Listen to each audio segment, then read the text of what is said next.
we're going to do a little run through on the brake system in your car and how to know when it's relevant to have it checked, when it's making noise or when it's shaking, if those are things you need to be concerned about, and then just what the intervals are for having the brake system checked on your car. There's so many different kinds of cars and trucks out there.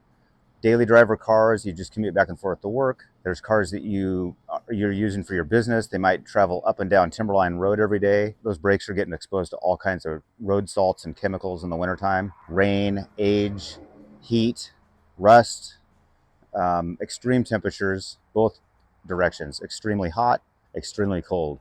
And so brakes tend to last for this long, and it's different for everybody. Sometimes the brakes can last for 10 to 15,000 miles before they need attention. Other times they'll go 50 or 60,000 miles and they don't need any attention.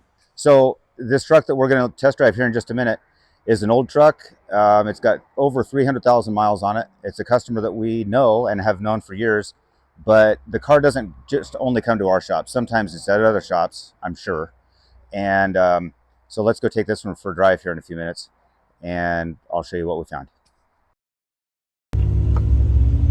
All right, so this truck stops. It stops, I will say that. It doesn't sound great when it comes to a stop. You can hear growling noises. Something's coming out of the back brakes, I'm sure. We'll get it back. Oh yeah, right there. You probably can't hear that on the TV, on the TV, on the phone. All right, so usually on a test drive, we end up driving sometimes just a half a mile, or maybe 2 or 3 miles, depending on what we're looking for. Every scenario is a little different. Sometimes brakes don't develop a problem until they get warmed up. They might make noise or a pulsation when you step on the brakes, and you get that shake in the steering wheel when you're coming down to a stop. Sometimes those problems they almost always have to do with a warped rotor disc. If you ever see your car driving around Welch's, you know it's probably somebody from our shop test driving your car.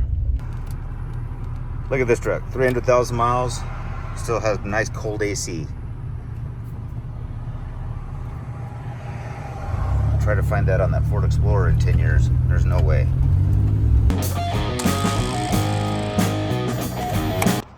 All right, one thing you always want to check anytime you start doing a brake job or brake anything is, number one, check the fluid condition and the level in your master cylinder. So this one right here has got good level. It's just a little under the maximum, and it's above the minimum. So that means electrically there's probably no issues with this having any lights on the dash that say brake. If your brake fluid level is too low, that'll trigger a sensor. Although if you saw on the back of this, there's no sensor wire hooked to it. It's just empty. So I don't know where that's at. Somebody's replaced this master cylinder. I can tell it's newer. But you always want to look at the condition of the fluid inside. See if it's kind of yellow colored and nothing's been added to it besides brake fluid. That's a thing that happens that can kill a car, to be honest. You don't want to get done with a brake job and then find out that you have master cylinder that's been contaminated with something else, like power steering or some other fluid's been put in here, because that will ruin a lot of parts inside your brake system. I put this truck up in the air when you guys weren't looking. You need to pay better attention because I'm pretty fast. Anyhow, you can tell by looking at stuff like this, trucks that get rusty are number one difficult to work on brake jobs on trucks that are rusty. So clues like that kind of help us see what we're in for. Brake dust all around the wheels. See how dark these wheels are? I mean, obviously it's got 300,000 miles on it, so there's going to be wheels that don't look great. And this is the choppy, I don't know if you can see it on the camera here, but there's kind of a waviness to these tires inside and out, and that's where you get a lot of road noise. And you know, those tires just don't spin like a brand new tire would spin. So there's these little imperfections. You can see my fingers going up and down like stair steps. You can hear that driving down the road. The front ones are usually worse than the backs. These have probably been rotated once or twice in their life, even though they're a little overdue right now.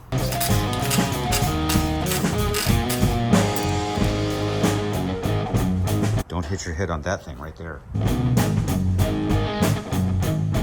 Somewhere back here was where the brakes are grinding. Oh, look at that, so nice, it's gonna come off easy.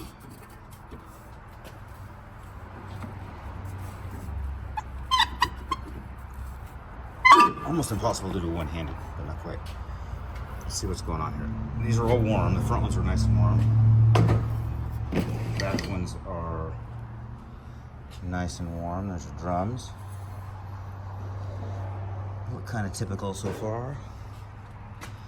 Get some light on the situation here. Oh, look at that, very first thing out, that backing plate, or that material is unbonding. Look at the rust inside of there. Can you see that in there?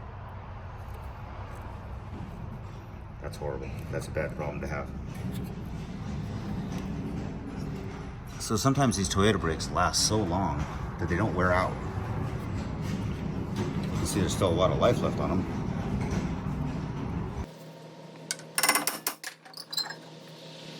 One of these back brakes is making noise, and I think it was the right rear one.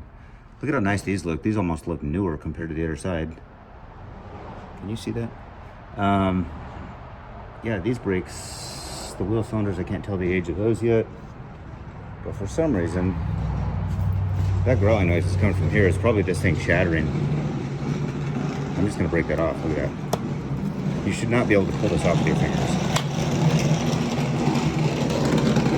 There you are, being loud again. Yeah, this is just a problem we see with brakes that have a lot of age on them, and they live in the climate up here where things freeze in the winter.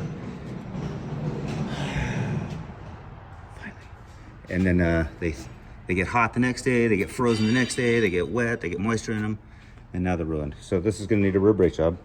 Drum's probably okay. We'll come back and take a look at some other stuff later. And then if we go up here to the front, I don't know if you can see it on the phone here. These are definitely been hot. Like, they're in good condition, but they're getting used a lot. Probably a little too much because the back ones aren't doing their job.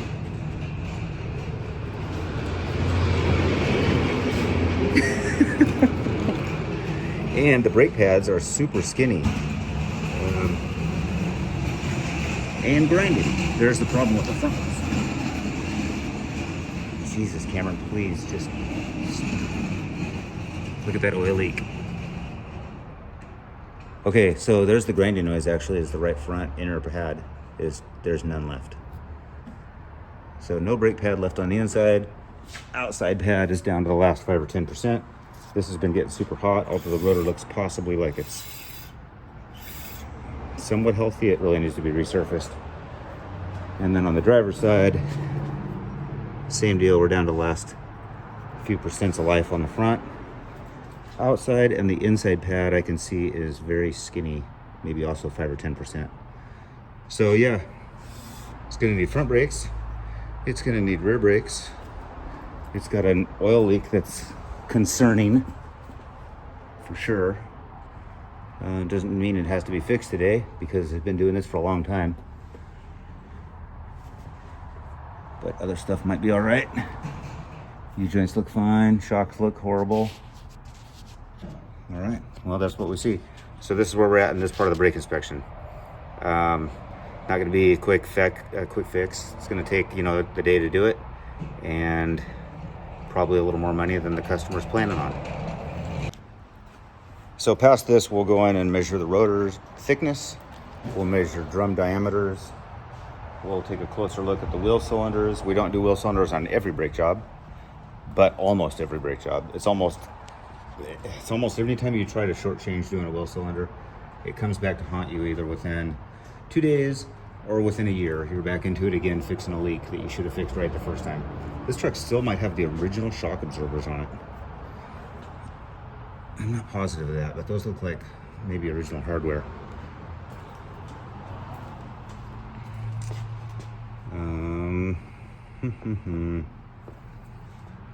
Not sure how we're going to keep the price of this one down. I don't see a way to do it yet. These brakes are definitely getting hotter than they should get because I didn't drive it that hard and these things are scalding hot, so that means they're getting overheated every day they drive. With the rust, we'll have to kind of assess some of the brake lines that go into the wheel cylinders back in here.